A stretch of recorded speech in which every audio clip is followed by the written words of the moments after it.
شروع اللہ کے نام سے جو سب پر مہربان ہے، بہت مہربان ہے۔ الف لام میم صاد۔ اے پیغمبر، یہ کتاب ہے جو تم پر اس لیے اتاری گئی ہے کہ تم اس کے ذریعے لوگوں کو ہوشیار کرو، لہذا اس کی وجہ سے تمہارے دل میں کوئی پریشانی نہیں ہونی چاہیے، اور مومنوں کے لیے یہ ایک نصیحت کا پیغام ہے۔ لوگوں، جو کتاب تم پر تمہارے پروردگار کی طرف سے اتاری گئی ہے اس کے پیچھے چلو، اور اپنے پروردگار کو چھوڑ کر دوسرے من گھڑت سرپرستوں کے پیچھے نہ چلو، مگر تم لوگ نصیحت کم ہی مانتے ہو۔ کتنی ہی بستیاں ہیں جن کو ہم نے ہلاک کیا، چنانچہ ان کے پاس ہمارا عذاب راتوں رات آ گیا، یا ایسے وقت آیا جب وہ دوپہر کو آرام کر رہے تھے۔ پھر جب ان پر ہمارا عذاب آ پہنچا تو ان کے پاس کہنے کو اور تو کچھ تھا نہیں، بس بول اٹھے کہ واقعی ہم ہی ظالم تھے۔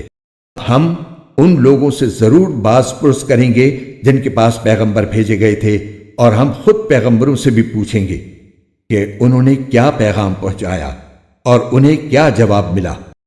پھر ہم ان کے سامنے سارے واقعات خود اپنے علم کی بنیاد پر بیان کر دیں گے، کیونکہ ہم ان واقعات کے وقت کہیں غائب تو نہیں تھے، اور اس دن اعمال کا وزن ہونا اٹل حقیقت ہے۔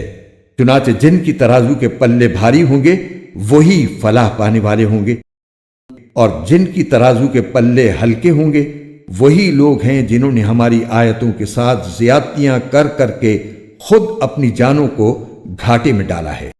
اور کھلی بات ہے کہ ہم نے تمہیں زمین میں رہنے کی جگہ دی اور اس میں تمہارے لیے روزی کے اسباب پیدا کیے، پھر بھی تم لوگ شکر کم ہی ادا کرتے ہو۔ مفسر مفتی محمد تقی عثمانی۔